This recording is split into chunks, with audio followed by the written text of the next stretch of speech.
आज की कथा भगवान श्री कृष्ण की पत्नियों की मृत्यु कैसे हुई। पौराणिक कथाओं के अनुसार मौसूल युद्ध के कारण जब श्री कृष्ण के कुल के अधिकांश लोग मारे गए तो श्री कृष्ण ने प्रभास क्षेत्र में एक वृक्ष के नीचे विश्राम किया। वहीं पर उनको एक भील ने भूलवंश तीर मार दिया जो कि उनके पैरों में जाकर लगा। इसी को बहाना बनाकर श्री कृष्ण ने देह को त्याग दिया। बलराम भी समुद्र में जाकर समाधि ले लेते हैं। जब अर्जुन के पास यह समाचार पहुंचता है तो वे द्वारका पहुंचते हैं। उनके द्वारका पहुंचने पर भगवान श्री कृष्ण की सभी पत्नियों सहित कई यदुवंशी महिलाएं बिलख बिलख कर रोने लगती हैं।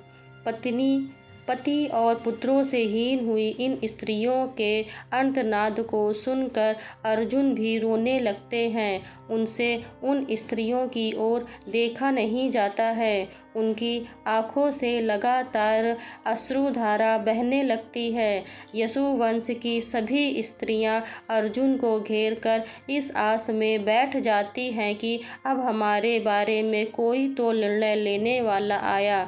पुरुषों में यदि कोई बचा था तो कृष्ण के सौपौत्र प्रजनाथ और भगवान श्री कृष्ण के पिता वसुदेव ही। कुछ स्त्रियां गर्भवती थीं। श्री कृष्ण की पत्नियों से मिलने के बाद अर्जुन अपने मामा वसुदेव से मिलने बड़ी हिम्मत करके उनके महल जाते हैं। श्री कृष्ण के पिता वसुदेव अर्जुन को देखते ही रोने लगते हैं और उन्हें अपने गले लगा लेते हैं। कुछ समय बाद वो अर्जुन को यदुओं की आपसी लड़ाई का सारा किस्सा सुनाते हैं और बाद में श्री कृष्ण एवं बलराम के परम धाम चले जाने के बारे में कहते हैं। वसुदेव यह भी कहते हैं कि श्री कृष्ण कह गए थे कि तुम अर्जुन आओगे और तुम ही अब इन स्त्रियों के बारे में निर्णय लोगे। तुम्हारे यहाँ से चले जाने के बाद इस द्वारका नगरी को समुद्र डुबो देगा। कुछ समय रुककर वसुदेव कहते हैं कि मेरा भी अंतिम समय आ गया है और तुम ही मेरा अंतिम संस्कार करोगे। अर्जुन वसुदेव की बात सुनकर मन ही मन बहुत दुखी होते हैं। तब वे ऋषि वंश के सभी मंत्रियों से मिलते हैं और वे इस वंश के सभी स्त्री बालक और बूढ़ों को यहाँ से इंद्रप्रस्थ ले जाने के लिए इंतजाम करने का कहते हैं। उस दिन अर्जुन रात को द्वारका में ही रुकते हैं। सुबह समाचार मिलता है कि वसुदेव ने अपनी देह छोड़ दी। यह समाचार सुनकर द्वारका में फिर से महिलाएं रोने बिलखने लगती हैं। तब अर्जुन अपने मामा वसुदेव के अंतिम संस्कार की तैयारी कर उन्हें नगर से दूर एक स्थान ले जाते हैं। उस समय हजारों की संख्या में द्वारकावासी भी उनके साथ होते हैं। पीछे पीछे वसुदेव की पत्नियां भी चल रही थीं। उनकी 4 पत्नियां थीं, देवकी, भद्रा, रोहिणी और मंदिरा। जब चिता में आग लगा दी गई तो वो भी पत्नियां भी उसी चिता पर जा बैठी। यह भयानक दृश्य देख अर्जुन का दिल फट जाता है। इसके बाद अर्जुन उस स्थान पर गए जहां यदुवंशी आपस में लड़कर मारे गए थे। वहां कई संख्या में वीरों के शव पड़े थे। अर्जुन ने सभी का अंत्येष्टि कर्म किया और 7वें दिन प्रेत विधि कर्म करके अर्जुन सभी द्वारकावासियों के साथ वहां से निकल पड़े। उनके साथ ऊंट, घोड़े, खच्चर, बैल, रथ आदि पर सवार द्वारकावासियों के साथ ही भगवान श्री कृष्ण की 8 पत्नियां भी थीं। साथ में श्री कृष्ण का पौत्र ब्रजनाथ भी था। कहते हैं कि यह लाखों लोगों का लश्कर था। अर्जुन के द्वारका से निकलते ही नगरी समुद्र में डूब जाती है। इस अद्भुत दृश्य को द्वारकावासी अपनी आंखों से देखकर आश्चर्यचकित हो जाते हैं। उस समय वे सभी बस यही सोचते हैं कि देव की लीला अद्भुत है। यह समुद्र तब तक रुका था जब तक कि हम सभी द्वारका के बाहर निकल नहीं जाते। रास्ते में भयानक जंगल आदि को पार करते हुए वे पंचनंद देश में पड़ाव डालते हैं।